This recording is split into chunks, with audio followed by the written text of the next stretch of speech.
Proverbios, hermanos, capítulo 1, es un gozo, una bendición volver a estar aquí en Madison y ver a algunas personas que ya conocemos de tiempo atrás, y luego ver a otros nuevos que recién han conocido de Cristo, han llegado aquí a la iglesia, y me entusiasma siempre ver que las iglesias, hermanos, no están estancadas, siguen trabajando, siguen alcanzando familiares, vecinos, conocidos y desconocidos, ¿verdad? Y espero que tú estás teniendo una buena parte en llevar adelante la obra. Proverbios, el capítulo 1,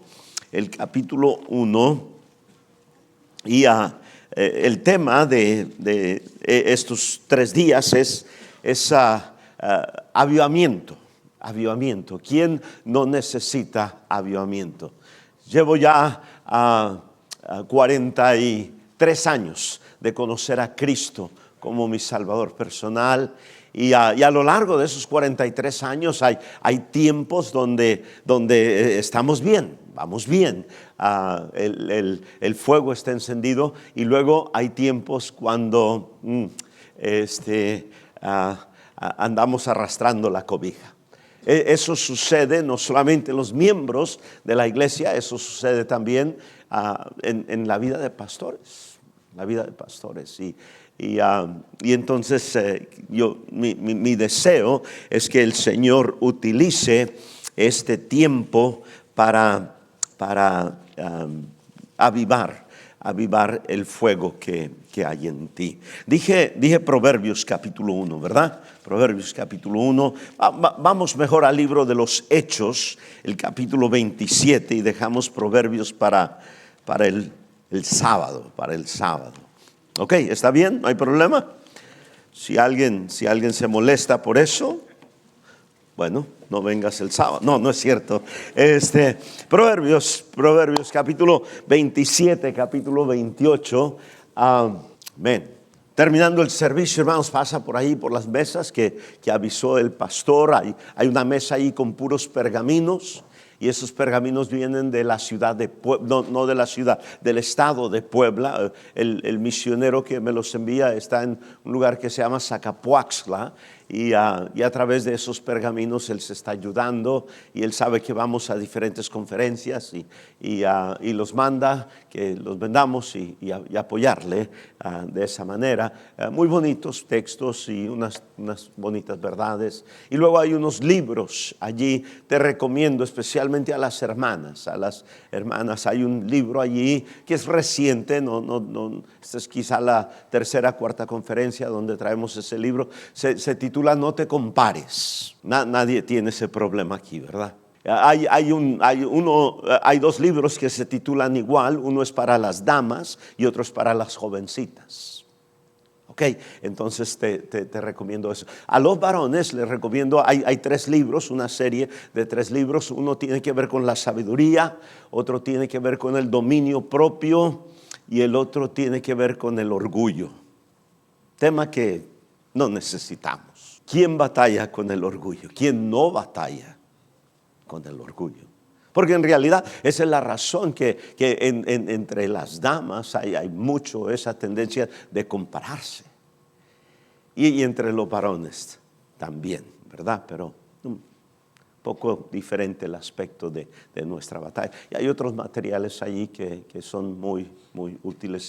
Si eres un serio estudiante de la Biblia, hay un libro que se titula Grandes Temas Bíblicos, y cubre 52 de las más importantes doctrinas que necesitamos nosotros no solamente entender, pero estar listos para compartirlas a alguien más. Y luego hay un libro allí para los niños, para que tengas altar familiar con tus hijos. Está escrito, diseñado para niños entre 7 y 10 años de edad, pero lo puedes adaptar para niños más pequeños o niños mayores. Son 42 temas que tienen que ver con los niños. Ok, un poco de esa información. Hechos, capítulo 27. Vamos a comenzar la lectura en el versículo 39. El versículo 39. Pero déjame darte un poco de trasfondo. Pastor, ¿dónde estás? Pastor, ¿dónde está el pastor? Pastor, ¿hasta qué horas tenemos? Ok, perfecto. ¿A qué hora cierran Bojangles? Esa es la pregunta importante. Bojangles, si se acerca la hora de cerrar Bojangles, alguien rápido, váyase, ok, y regresas con una pechuga. No va a dar la orden, porque si no, sí, alguien se va. La lectura, hermanos, va a comenzar en el versículo 39. Pero te voy a dar un poquito de trasfondo. 2 semanas antes del versículo 39 es donde comienza la historia. No hay tiempo para dar toda la historia, pero si en casa tuvieses tu oportunidad, lee todo el capítulo 27 y luego el capítulo 28. Y la historia más o menos es así. El apóstol Pablo ya está llegando a una edad avanzada. Él ha sido apresado y él ha apelado la sentencia que le han dado, la ha apelado a César. Y como él es ciudadano romano, él tiene ese derecho y entonces él va navegando como un preso en esta nave. Okay. 2 semanas antes de lo que vamos a leer, están ellos en un lugar llamado Buenos Puertos. Han llegado allí, la escritura dice, a duras penas. Han llegado allí los vientos contrarios, despacio. La única manera como puedes navegar, especialmente en aquel tiempo, a sotavento, es que los remeros, aquellos hombres que van en la parte baja de la nave remando, remen con mucho esfuerzo, porque van en contra del viento y llegan a buenos puertos y todo está bien allí, pero la nave lleva cargamento, lleva presos, lleva pasajes. Son 276 personas las que navegan. Y el piloto de la nave, el capitán de la nave, a él no le pagan por estar en buenos puertos. Él quiere llegar a Roma. Amén. ¿Está conmigo? Y el patrón de la nave, que es el dueño de la nave, igual él quiere llegar a Roma para entregar el cargamento, para entregar a los presos, para que a él le paguen. Y mientras está ahí en Buenos Puertos hay una discusión. El apóstol Pablo les dice: no es tiempo para navegar. Llegamos aquí a duras penas.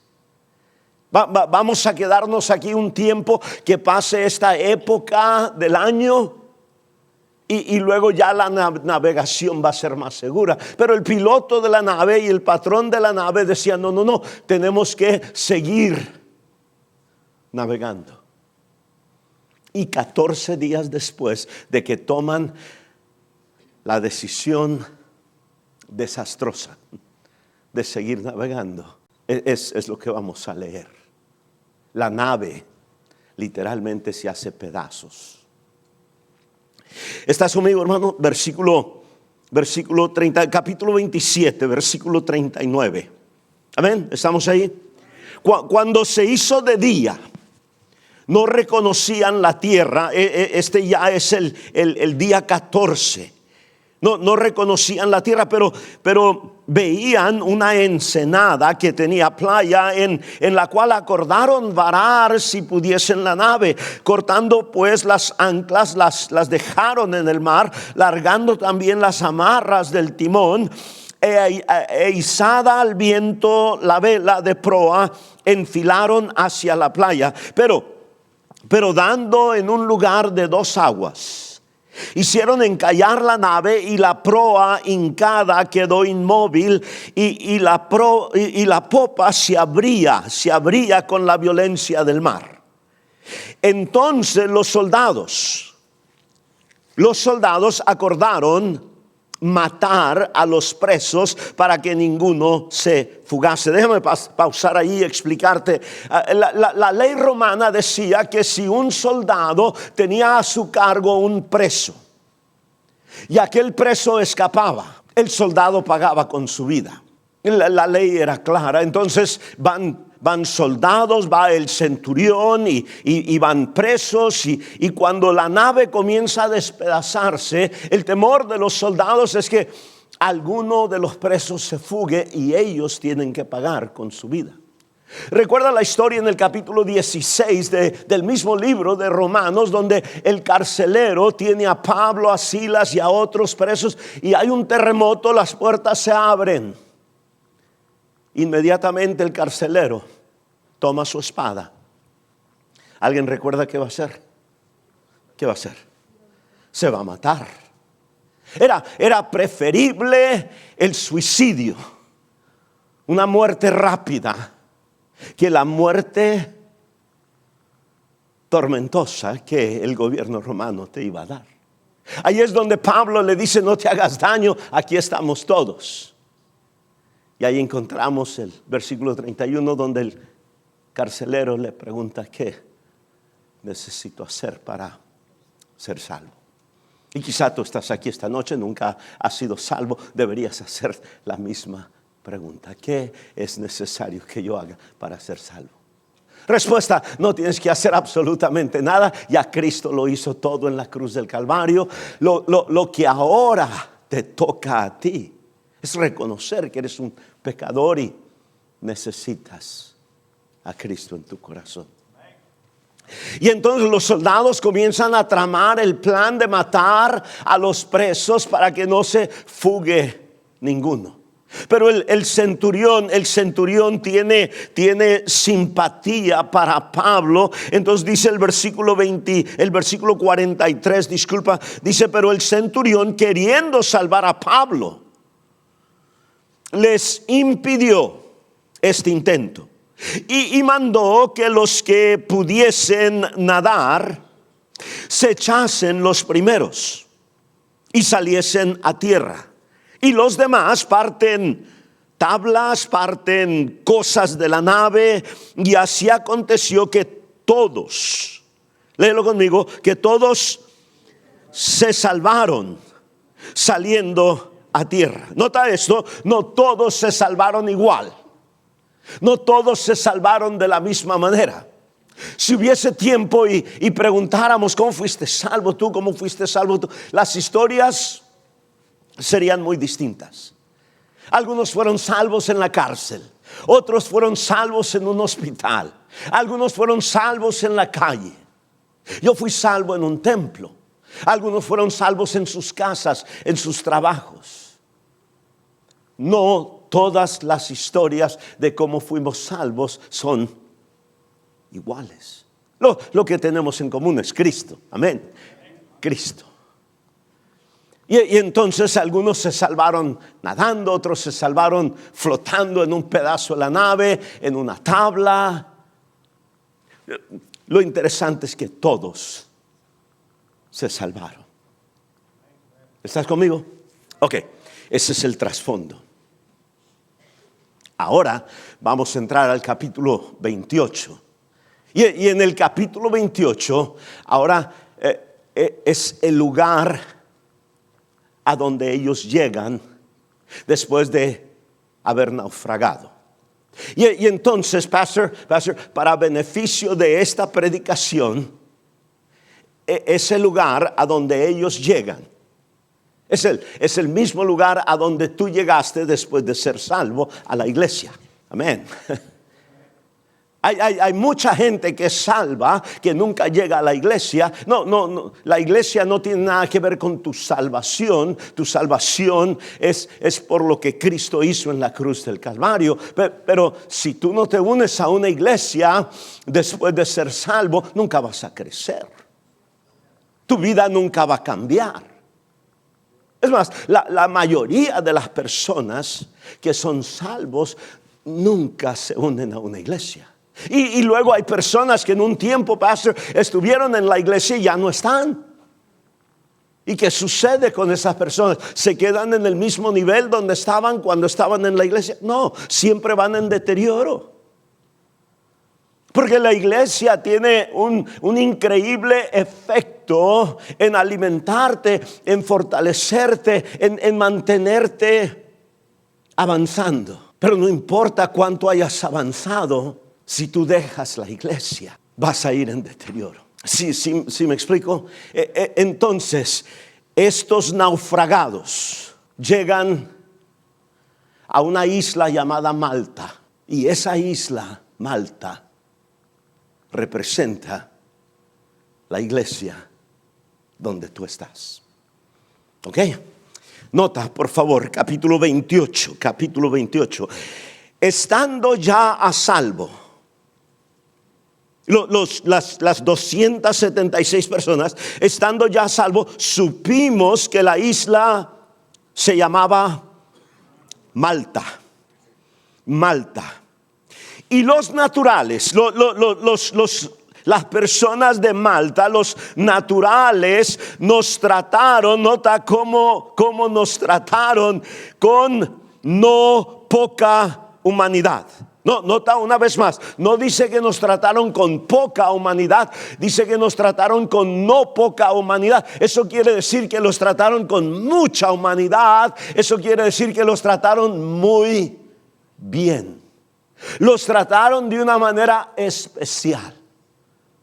Y así es como la iglesia debe tratar a los naufragados que llegan. Amén. En un tiempo tú eras el naufragado recién llegado y te trataron, te han de haber tratado muy bien porque todavía estás aquí. Amén. Wow. En ocasiones se nos olvida lo bien que nos trataron cuando nosotros llegamos naufragados, que ahora cuando llegan algunos otros naufragados ni atención les ponemos. Ya tenemos 3, 4 amiguitas y 2, 3 amiguitos con los que siempre terminando el culto nos juntamos. Y los demás hay que se le echen. Cuando una iglesia, hermanos, llega a ese punto donde no se interesan por los naufragados, hay una enfermedad espiritual dentro de la iglesia. Necesitamos despertar. Ahora, cuando tú y yo llegamos naufragados a una iglesia, algunos llegaron naufragados económicamente. No se oye ningún amén, pero otros llegaron naufragados matrimonialmente. Ok, un amén, nada más allí, pero otros llegaron naufragados moralmente, psicológicamente. Wow, y nos trataban tan bien,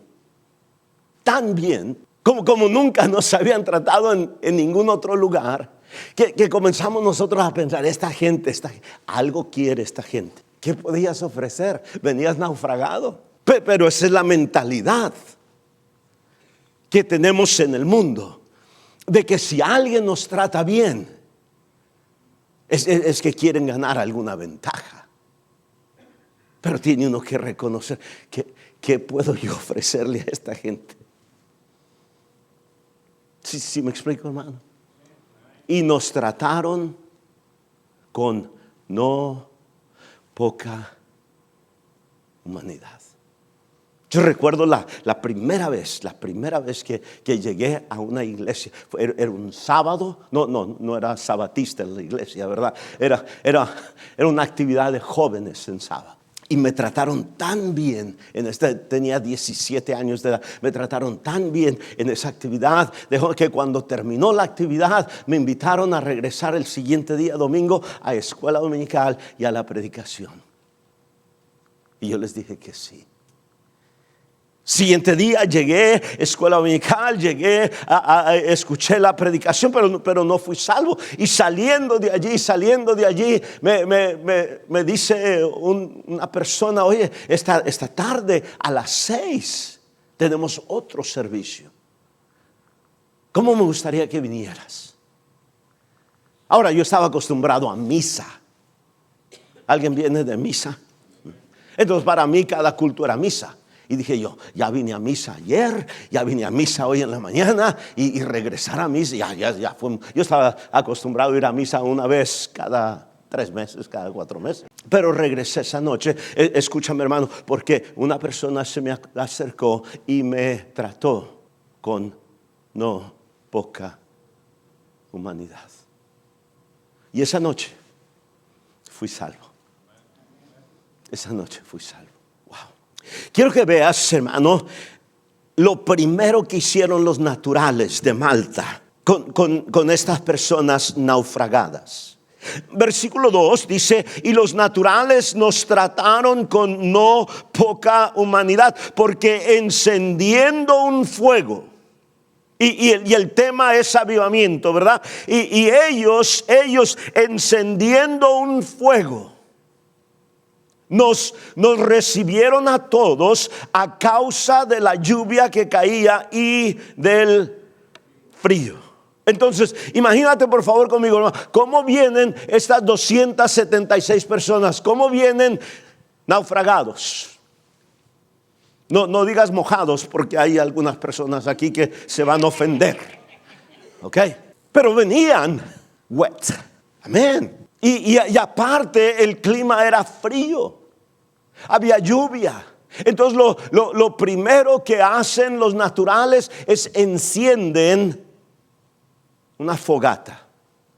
Y tienes que imaginarte esta fogata, ¿ok? Porque no es una fogata para calentar a 10 personas o a 20 personas. No, son 276 personas que vienen naufragados. Aparte, la multitud de naturales que se ha juntado para recibir a estas personas. You're easily talking about over 600 people. Estamos hablando de más de 600 personas. Entonces no es una fogatita ahí para quemar bombones. Es un fogatón. ¿Estás conmigo, hermano? Y los naturales de Malta se encargan, pastor, de recoger leña, de arrimar todo y encender aquello. Y los naufragados, lo único que ellos tienen que hacer es venir y acercarse al calor. Nota lo que sucede. Versículo 3. Entonces, y entre el versículo 2 y el versículo 3 pasa un espacio de tiempo que tú y yo desconocemos.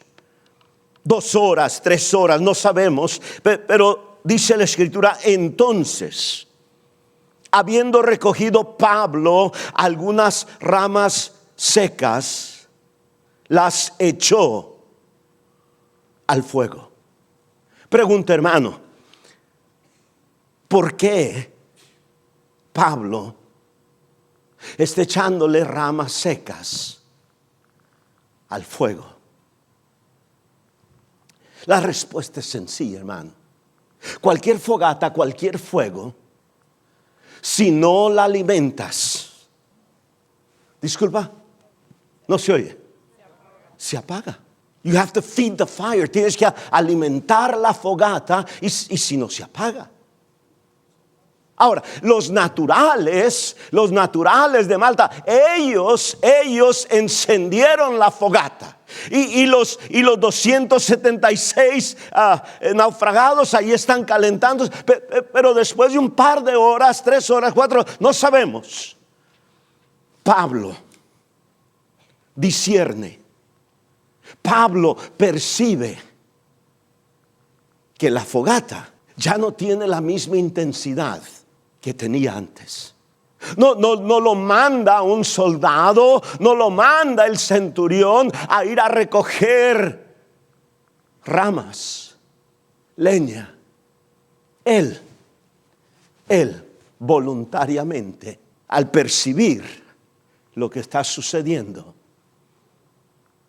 quiere hacer algo para que no se apague la fogata. Tenemos un concepto nosotros erróneo de que mi avivamiento depende de otras personas. Y no es cierto.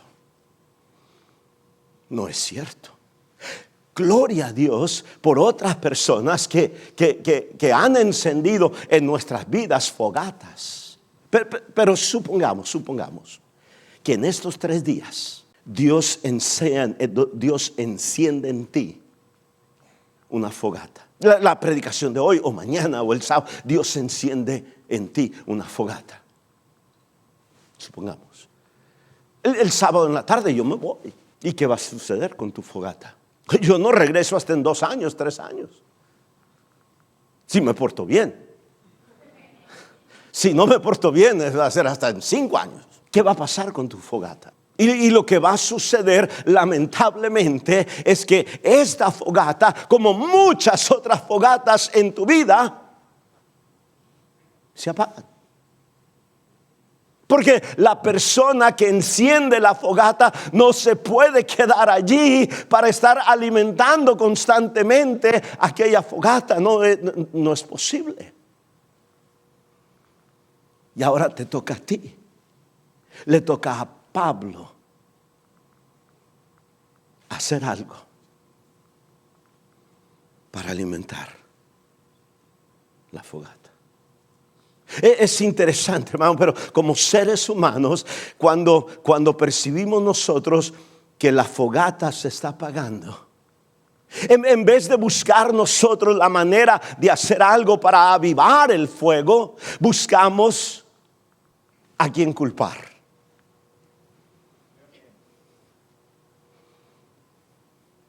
Pastor, cuando yo llegué aquí hace 3 años, la iglesia bautista de Mars estaba en fuego, pastor, estaba en fuego. Y ahora la veo muy apagada.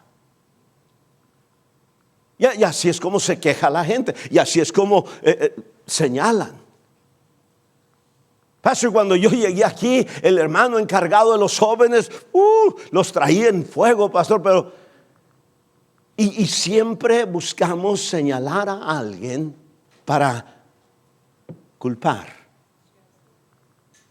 Y no entendemos que como Pablo, cada uno de nosotros tenemos la responsabilidad, tenemos el deber de hacer algo para que la fogata no se apague. Mi pregunta para ti es: ¿qué estás haciendo tú individualmente, personalmente, para que tu fuego no se apague? Número 2, ¿qué estás haciendo tú personalmente para que la fogata en tu familia, en tu matrimonio, no se apague? Ok, ya me dieron unas miradas un poco...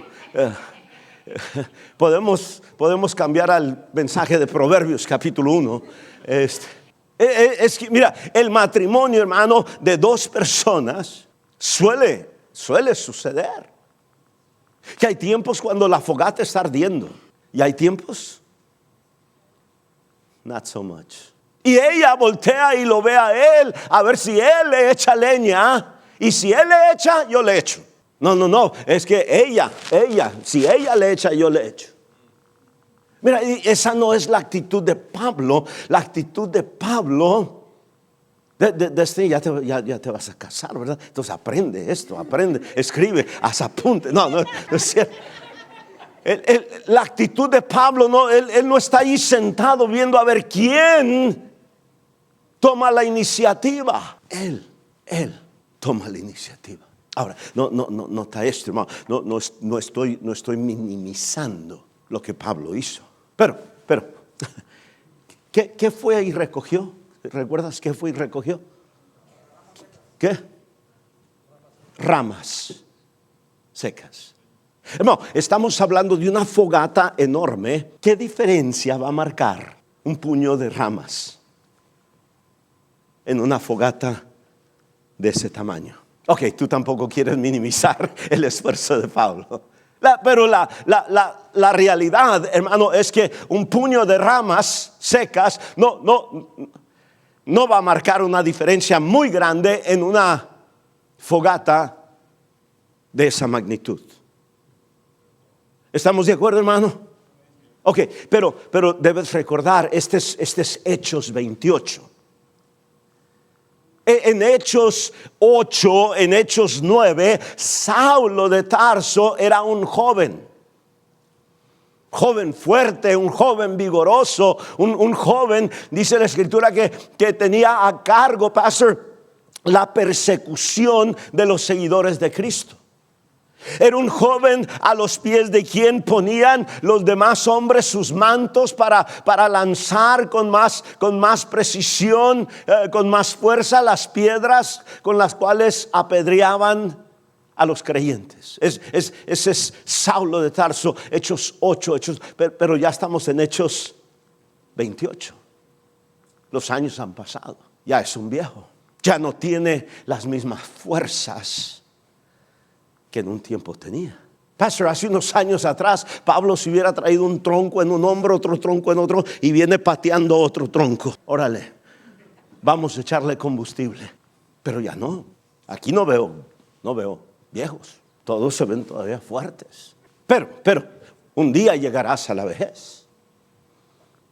El día que llegues a la vejez, ya mi esposa me comienza a decir a mí, tienes que bajarle un poquito la velocidad. Ya no puedes comprometerte con tantas conferencias, ya no puedes hacer lo mismo que antes hacías. Le digo, ¿de qué estás hablando? What you talking about? Porque es gringa entonces. Y algunas personas pudieran decir, ¿qué diferencia va a marcar las ramas que... mira, hermano, llegará el día donde tú ya no puedes hacer lo que en un tiempo hacías.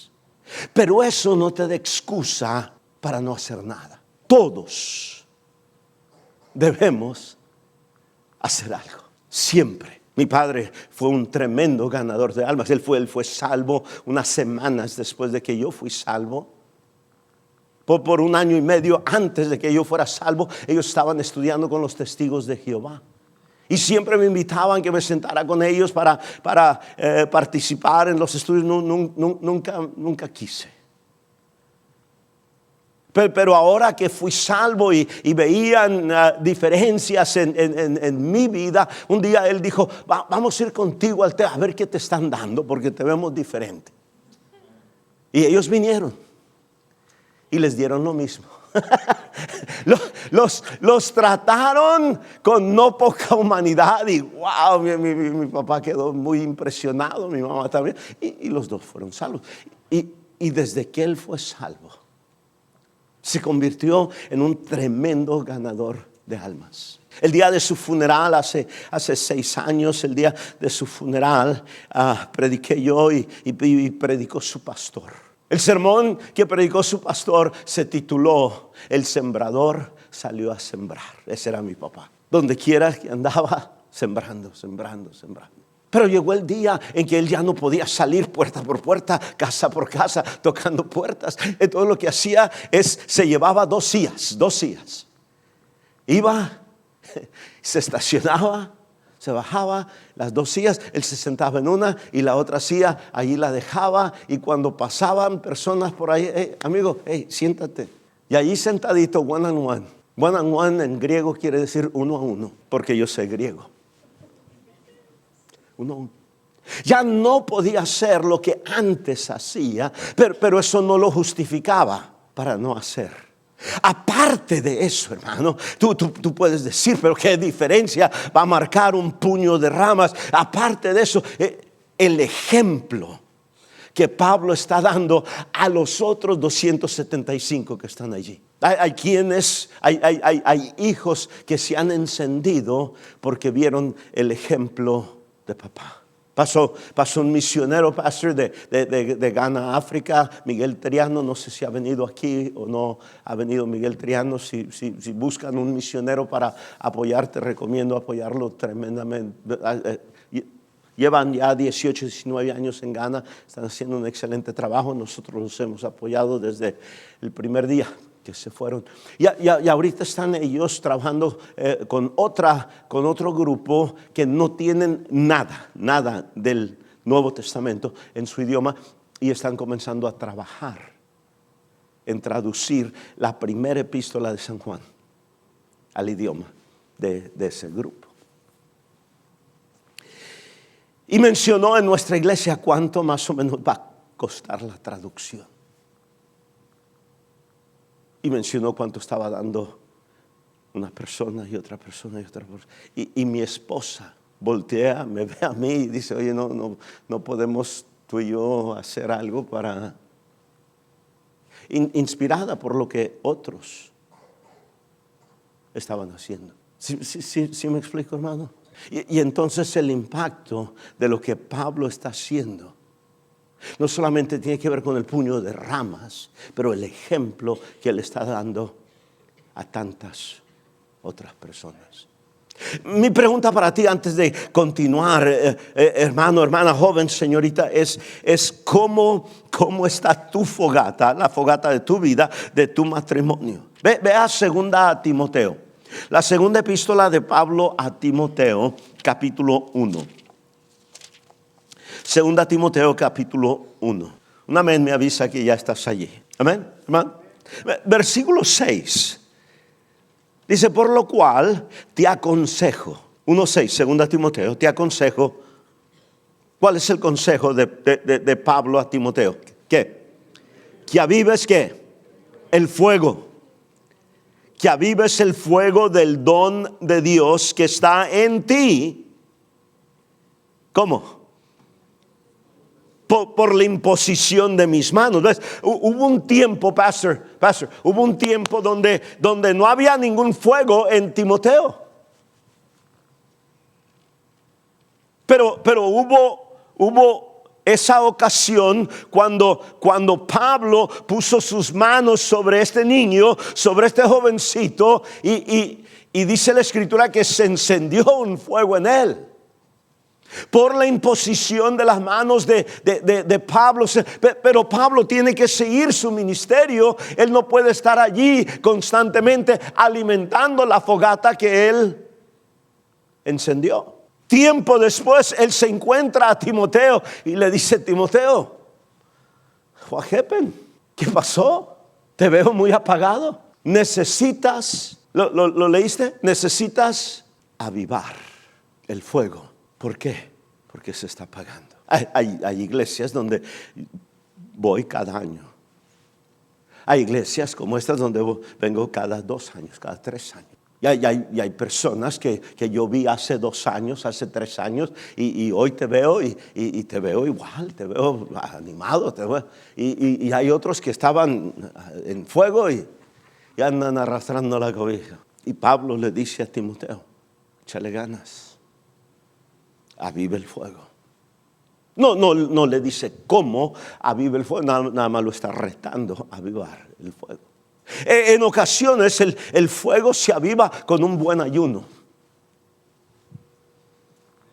Ok, no les gustó esa.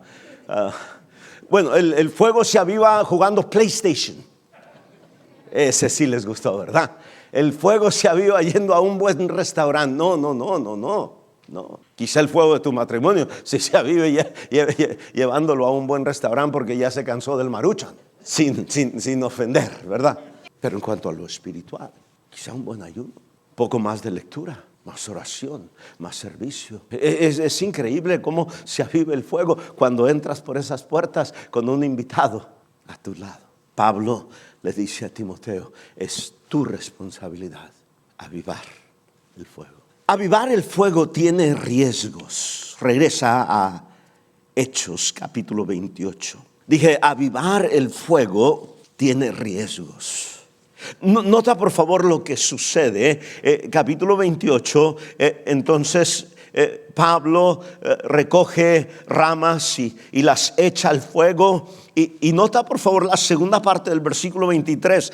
Y una víbora huyendo del calor, se le prendió en la mano. Ahora, aquí Alabama, no creo que aquí hay víboras, ¿verdad? Pero donde yo vivo, yo vengo del desierto de Arizona. Allá hay víboras. Hemos matado 2 víboras adentro de la casa. No estoy hablando de mi suegra, dos víboras, literalmente dos víboras. Si hay suegras aquí, disculpe, mi suegra era... En a lo menos 3 diferentes ocasiones he estado yo predicando en el templo, allí en el templo, he estado yo predicando y de repente una hermana grita, yo pienso que le entró el Espíritu Santo y brinca y cae parada sobre la banca y ya vienen los sugieres y matan la víbora dentro del templo. ¿Cómo entran? ¿Quién sabe? Pero no salen, a lo menos no salen vivas. Los naturales de Malta ven la víbora colgando y solamente hay una manera como la víbora se puede prender de la mano de un hombre, y es con los colmillos. No tiene garras, los colmillos, y una vez que esos colmillos muerden, comienzan a inyectar su veneno. Y los naturales de Malta sabían qué tipo de víbora era esta. Nota por favor el versículo 6. Dice, ellos estaban esperando. Versículo 4. Cuando los naturales vieron la víbora colgando de su mano, ¿qué decían? ¿Qué decían, hermano? Léelo conmigo. ¿Qué decían? Ciertamente este hombre es homicida, a quien escapado del mar la justicia no deja vivir. Versículo 6. Ellos estaban esperando que él se hinchase o cayese muerto de repente, mas habiendo esperado mucho y viendo que ningún mal le venía, cambiaron de parecer. Pastor, ellos sabían qué tipo de víbora era. ¿Ves? Hay víboras ahí en Arizona que tú ves esa víbora y hasta la puedes tocar sin problema. Esa no hace nada. Pastor, ¿cómo sabe que no hace nada? Es de hule, es de plástico. Y luego hay unas que tienen el cascabel. Y hay otras que el color, esa ni te le acerque. Los naturales sabían qué tipo de víbora era.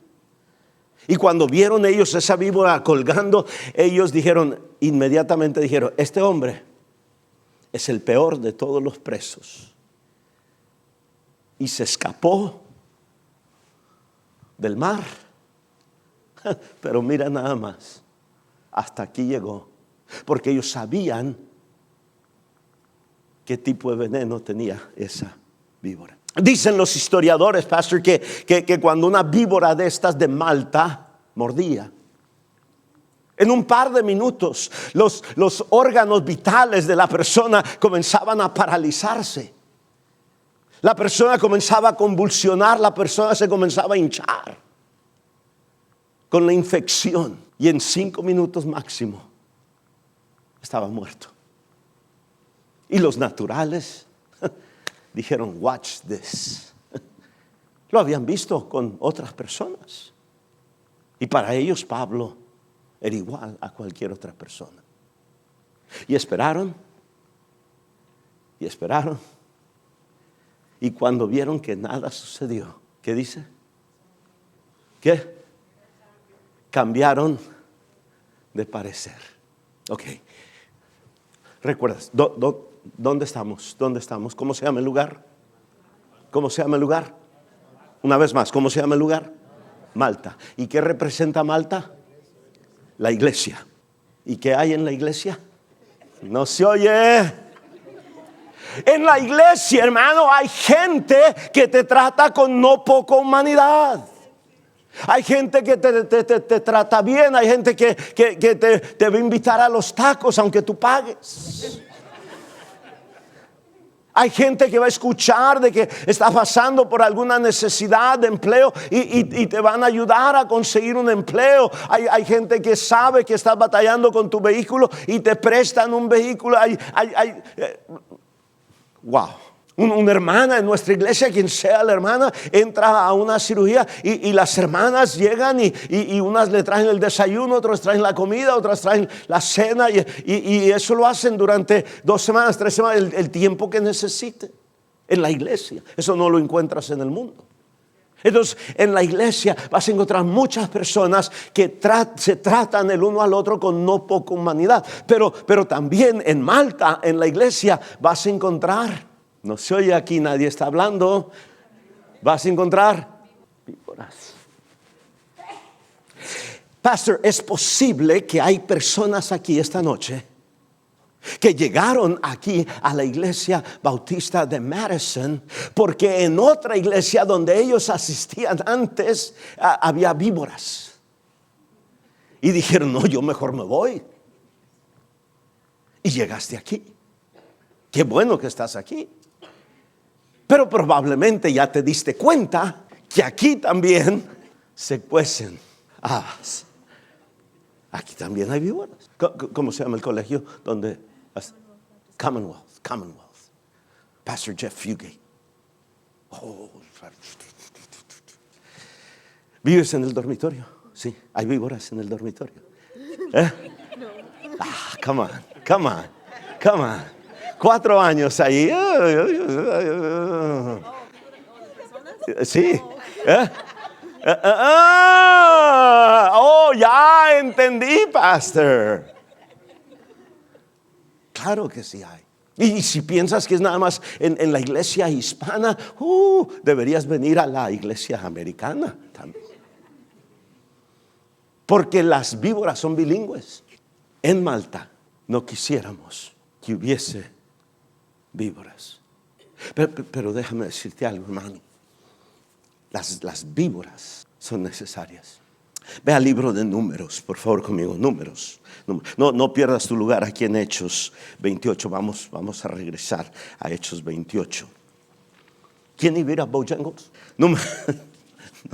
Números. Capítulo 21. Versículo 4 dice: después partieron del monte de Hor, camino del Mar Rojo, para rodear la tierra de Edom. Y se desanimó el pueblo por el camino. Y habló el pueblo contra Dios y contra Moisés. ¿Por qué nos hiciste subir de Egipto para que muramos en este desierto? Pues no hay pan ni agua y nuestra alma tiene fastidio de este pan tan liviano. Y Jehová, nota, a raíz de la murmuración de ellos, las quejas de ellos, Jehová envió entre el pueblo, ¿qué cosa? Víboras, serpientes ardientes, venenosas, que mordían al pueblo, y murió mucho pueblo de Israel. Entonces el pueblo vino a Moisés y dijo: hemos pecado por haber hablado contra Jehová y contra ti. Pregúnteme, ¿cómo reaccionaron y entendieron el error? ¿Cómo? Las víboras. The snakes. Las víboras. Aunque no nos gusten las víboras, las víboras tienen utilidad. Moisés, perdónanos, disculpa, hemos pecado. Y le dijeron a Moisés, versículo 7, la segunda parte, ruega a Jehová, léelo conmigo, que quite de nosotros estas serpientes. Y Moisés oró por el pueblo. El pueblo, pastor, el pueblo siempre va a querer que las serpientes, que las víboras sean eliminadas. No va a suceder. Moisés ruega a Jehová que quite las víboras, que quite y Moisés oró a Jehová. Versículo 8, Jehová dijo a Moisés: hazte una serpiente ardiente y ponla sobre un asta, y cualquiera que fuere mordido y mirare a ella, ¿qué, hermano? Vivirá. Y Moisés hizo una serpiente de bronce, la puso sobre un asta, y cuando alguna serpiente mordía a alguno, miraba a la serpiente de bronce y vivía. Cientos de años después, el Señor Jesucristo hace referencia a esta porción y dice: como Moisés levantó la serpiente en el desierto, Es necesario que el Hijo del Hombre sea levantado y que la gente ponga su mirada en Él. ¿Ves? Las serpientes, las víboras nos ayudan a mantener nuestro enfoque en Cristo. Amén. Tú no estuvieras donde tú estás espiritualmente si no hubieses tenido que pasar por algunas snakes. Se oye más bonito snake. Snake, que víboras. La mordida tienes que pasar por allí, pero Dios obra para que el veneno no te dañe. Pregunta, ¿cómo fue que cambiaron de parecer los naturales en cuanto a Pablo? Hacía 15 minutos estaban diciendo es un asesino que escapado del mar, la justicia lo alcanzó, y 20 minutos después están diciendo es un Dios. ¿Qué fue lo que les impactó? No fue la corbata de Pablo, no fue el traje de Pablo. Gracias a Dios por la corbata, gracias a Dios por el traje, te ves muy bien, hermano. Gracias a Dios por la falda decente, la vestimenta. Gloria al Señor, es parte de nuestro testimonio. Pero lo que realmente impacta a la gente es cuando ven que fuiste mordido por una serpiente venenosa y todavía estás de pie. Amén. Porque no hay ninguna otra explicación. Porque han visto personas que fueron mordidas por la misma serpiente de cáncer, la misma serpiente de lupus, la misma serpiente de infidelidad, la misma serpiente, y los han visto cómo convulsionan, cómo se hinchan y cómo quedan eliminados. Pero luego te ven a ti y a mí, mordidos por la misma serpiente.